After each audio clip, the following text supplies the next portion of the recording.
jefe de asesoramiento en inversiones de grandes patrimonios del mercado español en Banco Mirabaud. Enrique, muy buenas, muchas gracias por estar aquí y disculpa el pequeño incidente con el micrófono. Bueno, en primer lugar te quiero hacer una pregunta que seguro que muchos se están haciendo del otro lado de la pantalla, ¿no? Al final a todos nos interesa pues los ricos, las grandes fortunas, cómo están intentando capear el temporal, cómo está influyendo en ellos, en esas grandes fortunas en nuestro país, en España, pues la situación actual, el entorno actual del mercado. Está siendo un año muy complicado porque venimos de muchos años de dinero muy bajo que ha generado una inflación de activos y a final del año pasado se ha dado lo que yo llamo la tormenta perfecta. Subida de tipos coordinadas, cuellos de botella e inflación. Y ha hecho de alguna manera que esa burbuja de activos estalle y afecte en general a todas las carteras de casi todos los clientes institucionales, inversores de banca privada o inversores de grandes patrimonios. Y el problema que hemos encontrado es que han correlacionado todos en la misma dirección. La renta variable ha bajado, los bonos han bajado 2 dígitos, ha habido muy pocos lugares donde refugiar esas carteras. Básicamente el dólar ha protegido en general, estamos hablando siempre para inversores españoles denominados en euros, y a primera parte del año también las materias primas.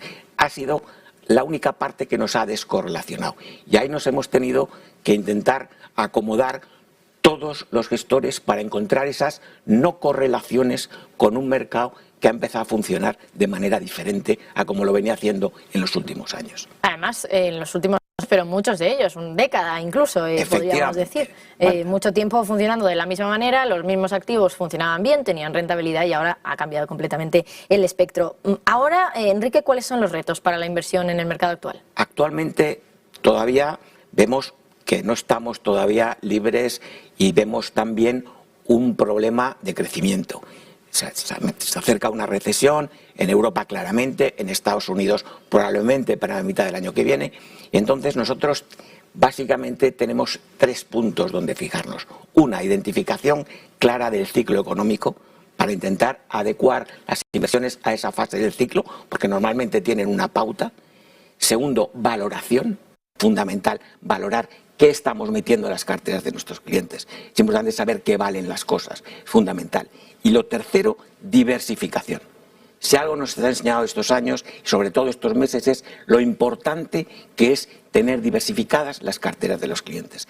Encontrar activos que sean capaces de no correlacionar con otros, de proteger las carteras, porque para nosotros lo que es una obsesión es la preservación del capital de los clientes o de los inversores en términos reales.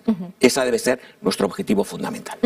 Enrique, por último, la pregunta del millón un poco, que es cuál sería la mejor asignación estratégica, por tanto, de activos en un momento como el actual. Y en esto quiero hacer una aportación, y yo, por ejemplo, leí hace unos días que Bank of America, en la unidad de grandes patrimonios de banca privada, pues estaba, desde luego, destinando mucho capital, había mucho flujo de entrada de ese capital de las grandes fortunas, sobre todo a la renta fija, algo que me parece curioso, teniendo en cuenta que siguen subiendo esas rentabilidades, siguen bajando los precios de la renta fija, pero claro, entendemos que ahora que ya está llegando la inflación al techo, podemos suponer que la Reserva Federal va a actuar con unas subidas de tipos un poquito más tranquilas, no tan elevadas, y esto al final entendemos que en el futuro hará que las rentabilidades vuelvan a bajar y los precios vuelvan a subir de la renta fija. ¿Es el caso, por ejemplo, también en Mirabaud o cuál es la asignación estratégica? Correcto.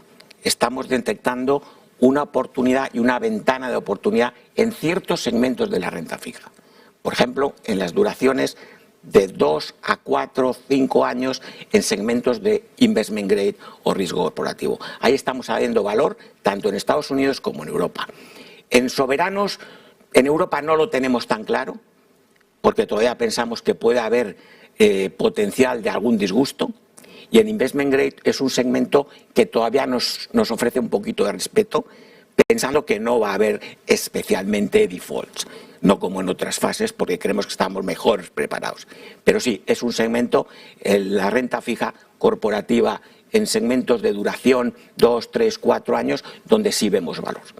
Y en cuanto a la renta variable, pues empezamos a ver que está más en precio, valoraciones mucho más acorde con las medias históricas, pero aún estamos con prudencia. Es decir, pensamos que la Reserva Federal probablemente suavizará su tono de subidas, pero esto es una pausa. No significa que vayamos a tener el efecto pivot donde paran.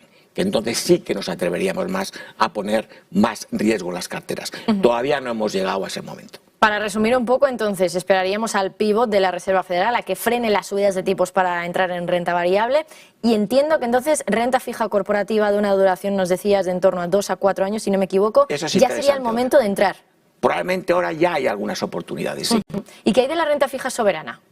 En Estados Unidos está un poco ese 4% del bono a 10 años, si lo rompe, pero no queremos que le vaya a quedar excesivamente, ese 4,5 a lo mejor de tope.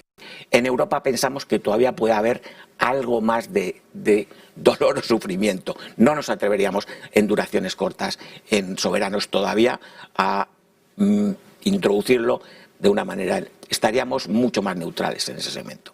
Bueno, desde luego que es clave saber también qué es lo que están haciendo las grandes fortunas, los grandes patrimonios para los más pequeños minoristas, los inversores más pequeños, los minoristas, ahora sí, pues bueno, también tengan algunas ideas de inversión. Enrique Gil Vázquez de Sola, jefe de asesoramiento en inversiones para grandes patrimonios del mercado español en el Banco Mirabaud. Muchísimas gracias. Disculpa el contratiempo que he tenido al principio con el micrófono, pero bueno, gracias por estar aquí. Gracias a vosotros. Nosotros ahora vamos a repasar la clave sostenible de la mano de JP Morgan.